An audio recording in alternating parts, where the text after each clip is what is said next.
बच्चों, कक्षा 9 अध्याय 1 हमारे आसपास के पदार्थ। हमारे आसपास के पदार्थों में पदार्थों के बारे में चर्चा कर रही थी। पदार्थ क्या होते हैं, इसकी प्रकृति के बारे में जाना, उनके कणों के बारे में जाना। आज बात करेंगे हम इससे संबंधित वाष्पीकरण क्या है। वाष्पीकरण का मतलब है क्वथनांक से कम ताप पर द्रव का वाष्प में बदल जाना वाष्पीकरण कहलाता है। यानी कि क्वथनांक से कम ताप पर द्रव का वाष्प में बदलना क्या कहलाएगा, वाष्पीकरण। वैसे हम दैनिक जीवन में बहुत कुछ देखते हैं कि जल का वाष्प बनकर उड़ जाना क्या कहलाता है, वाष्पीकरण कहलाता है। जैसे जल को खुला छोड़ देने पर धीरे धीरे वाष्प बनकर उड़ जाता है। इसी प्रकार यदि हम गीले कपड़ों को किसी स्थान पर सुखाते हैं तो आराम से सूख जाते हैं। तो उनके सूखने के कारण ये कि इनमें क्या होता है, वाष्पीकरण होता है। अब बात करते हैं वाष्पीकरण को प्रभावित करने वाले कौन कौन से कारक हैं। तो इनमें सबसे पहले पढ़ेंगे सतही क्षेत्र पर, उसके बाद ताप का क्या प्रभाव पड़ता है, आर्द्रता में कमी हो जाए तो वाष्पीकरण का क्या होगा, और वायु की गति में वृद्धि हो जाए तो वाष्पीकरण के पर क्या प्रभाव पड़ता है। देखिए सतही क्षेत्र पर, सतही क्षेत्र यानी वाष्पीकरण एक सतही प्रक्रिया है। सतह का क्षेत्रफल बढ़ने पर वाष्पीकरण की दर बढ़ जाती है। यानी जितना ज्यादा क्षेत्रफल होगा वाष्पीकरण क्या होगा, उतना ही अधिक होगा। जैसे कपड़ों को सुखाने के लिए उन्हें फैला दिया जाता है।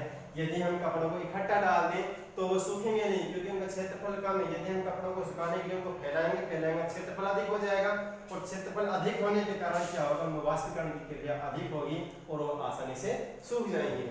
दूसरा होता है तापमान का प्रभाव। अब तापमान का प्रभाव क्या पड़ता है वाष्पीकरण के ऊपर। देखिए तापमान के बढ़ने से वाष्पीकरण की प्रक्रिया प्रभावित होगी, क्योंकि तापमान बढ़ने से जो पदार्थ के कण हैं उनकी गतिज ऊर्जा क्या हो जाएगी, बढ़ जाएगी, जिसके कारण कण वाष्पीकृत हो जाते हैं और वो उड़ जाते हैं। अगला देखते हैं आर्द्रता में कमी। अब पहली बात तो देखिए आर्द्रता होती क्या है, हमारे वायुमंडल में जो जलवाष्प के कण विद्यमान होते हैं जिनसे हम ठंडक का एहसास होता है उसको क्या कहते हैं, आर्द्रता कहते हैं। देखिए वायु में विद्यमान जलवाष्प की मात्रा को आर्द्रता कहते हैं। अतः जब वायु में जलवाष्प के कण पहले से ही मौजूद हो, अधिक संख्या में मौजूद हो, तो वाष्पीकरण की प्रक्रिया घट जाएगी। अब देखिए वाष्पीकरण की प्रक्रिया तभी होता है जब वायुमंडल में आर्द्रता की कमी हो। आर्द्रता की कमी होगी तो वहां पर क्या होगा, अधिक ताप होगा। अधिक ताप होने के कारण क्या है कि वाष्पीकरण की प्रक्रिया बढ़ जाती है। लेकिन वहां पर पहले से ही आर्द्रता है, पहले से ही नमी है, तो वहां पर क्या है कि क्वथनांक से कम से भी कम ज्यादातर कम ताप रहता है, इसलिए वहां पर वाष्पीकरण की क्रिया में क्या हो जाएगी, कमी हो जाएगी। दूसरा है वायु की गति में वृद्धि। आपने देखा होगा कि जितनी ज्यादा वायु चलती है हमारे, या तो पसीने पर पसीना आएगा शरीर पर, वायु तेज चलती तो पसीने आसानी से सूख जाते हैं। और यदि हम वायु बहती वायु में कपड़े सुखाते हैं तो वो भी जल्दी सूख जाते हैं। ऐसा क्यों है, तो तेज वायु के कारण जल के वाष्प के कण तेज वायु के साथ दूर तक चले जाते हैं, जिससे आसपास के वातावरण की आर्द्रता में कमी आ जाती है। जिस वातावरण में आर्द्रता की कमी आई है वहां पर क्या होगा, वाष्पीकरण की प्रक्रिया बढ़ जाएगी, और वाष्पीकरण की प्रक्रिया बढ़ जाने से क्या होगा, पानी वहां से जल्दी सूख जाता है। इसलिए तेज हवा में गीले कपड़े क्या हो जाते हैं, जल्दी सूख जाते हैं। एग्जाम में आज पेपर में पूछा जा सकता है कि तेज हवा में कपड़े जल्दी क्यों सूख जाते हैं। जल्दी इसीलिए सूखते हैं क्योंकि तेज हवा के कारण क्या होगी, जब जलवाष्प के कण दूर स्थान पर चले जाते हैं और जो स्थान आपके पास बचा है वहां पर क्या हो जाएगी, आर्द्रता की कमी हो जाएगी, और जो कपड़ों के अंदर जो आर्द्रता है उस कमी से उसको कौन ले लेगा, वहां का वातावरण सोख लेगा।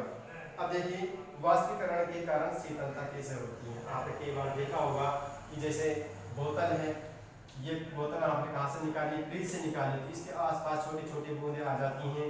या आपने घड़े का पानी पिया होगा, घड़े का पानी अधिक ठंडा होता है, ऐसा क्यों होता है, इसके पीछे कारण क्या है, वाष्पीकरण है। खुले हुए बर्तन में निरंतर वाष्पीकरण होता रहता है। वाष्पीकरण के दौरान कम हुई ऊर्जा को प्राप्त करने के लिए द्रव के कण अपने आसपास के वातावरण की ऊर्जा को अवशोषित कर लेते हैं। इस कारण आसपास के वातावरण में शीतलता का अनुभव होता है। इसलिए कहा जाता है कि हमें गर्मियों में कैसे कपड़े पहनने चाहिए, सूती कपड़े पहनने चाहिए, क्योंकि सूती कपड़े पहनने से क्या होता है कि सूती कपड़े जो होते हैं हमारे पास शरीर में आने वाले पसीने को आसानी से सोख लेते हैं, और जब ये पसीने को सोखेंगे तो क्या होगा कि वहाँ पर वाष्पीकरण की प्रक्रिया होगी, और वहाँ की ऊर्जा होगी वो क्या हो जाएगी, कम हो जाएगी, और तापमान में कमी हो जाएगी। तापमान में कमी होने के कारण हमारे शरीर को शीतलता का एहसास होगा। आज के लिए आपके लिए इतना ही, बाकी की चर्चा कल करेंगे। वैसे आज आपके पाठ खत्म हो गया है, कल से हम आपके लिए नया चैप्टर स्टार्ट करेंगे। धन्यवाद।